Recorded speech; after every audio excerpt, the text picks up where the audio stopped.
Has this ever been you? Well, that's normal, because 75% of college students have experienced some sort of mental health crisis. Mental health issues such as anxiety, depression, eating disorders, and substance abuse are associated with lower GPA, resulting in more college dropouts.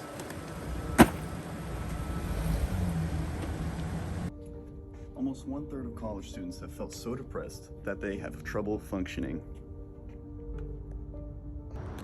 Only 25% of students with mental health problems actually seek help. Over 80% of college students have felt overwhelmed in the past year, and about over 45% have felt helpless. The greatest problem facing college students today is the issue of mental health. Stay tuned to find out how you can help prevent this issue. Students interact with their instructors and faculty members of their university. The faculty members can provide their own experience and stories and journeys throughout college to help motivate college students to keep pushing. Because they are in such frequent contact with students, faculty have an under-rack knowledge role in students' mental health, says LaSure. They need to be taught about teaching and mentoring practices that support students' well-being. As an example of this well-being put into motion, the report points to Texas Well-Being Program at the University of Texas in Austin, which instructs faculty how to shift their teaching. For example, it urges faculty to share personal connections to the course content, such as areas where they struggled or encountered surprises, and to focus less on competition and performance by students and more learning the mastery of content. Most importantly, the National Academic Report says faculty should be taught how to identify and speak with students who could benefit from a mental health referral.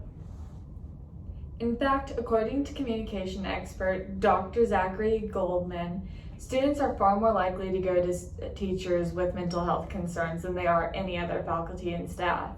Additionally, teachers are more likely to notice declines in mental health because they are in such frequent contact with students.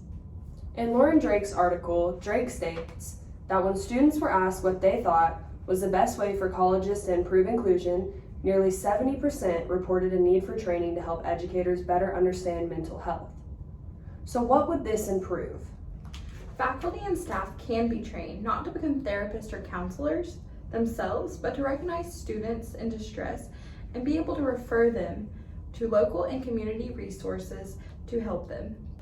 I truly believe that if college campuses made a mandatory class for professors to take over students' mental health, it would not only improve our mental health as students, but our overall experience of college and an increase in our work ethic and grades. Although counselors are still a better option for students to go to rather than teachers.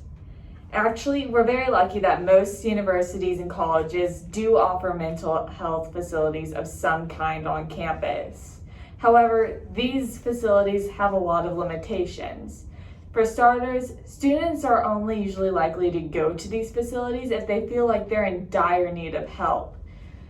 Counselors are usually not prepared for this. In fact, psychologist Dr. Martin Kivaligan and his colleagues describe that most college campus counselors are usually focused on academic success rather than actual mental health. Also, these programs are run by counselors because they're cheaper and they're easier to get.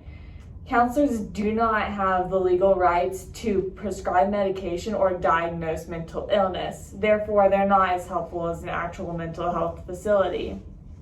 Still, going through these and learning the limitations of counselors and possibly even having a walk through these mental health facilities and meeting the counselors can help students learn when they need mental health help and where to get it. Now to Elizabeth. I personally know from my own experience, I do not like to admit when I am struggling. Some students hesitate to ask for help. Often they fear the stigma of struggling with mental health. They worry others will judge them for what they are going through. Colleges can implement anonymous text-based support lines for students. Many young college adults live on their phones, meaning help is only a few clicks away. Because they don't need to provide their name, users can speak freely about their troubles.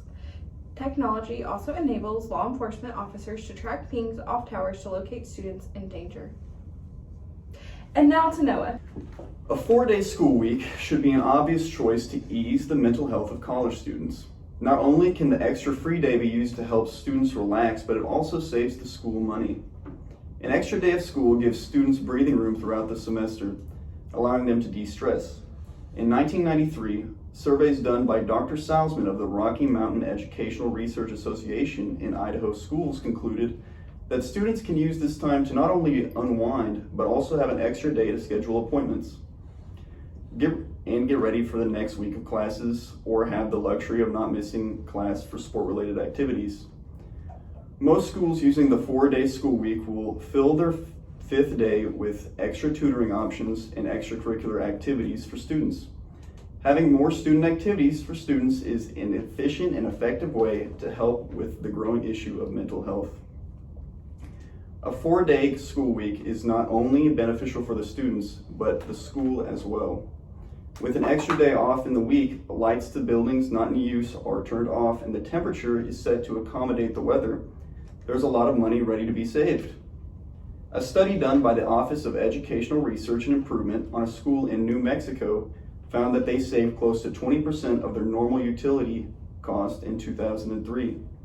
Outside of utilities, some larger colleges have the luxury of transportation for students living on campus far from their classes. These larger schools that may have a means of transportation for students could save thousands from having less drivers, reduced repair costs, and less gas being used. Next, we have Shay and Jackie.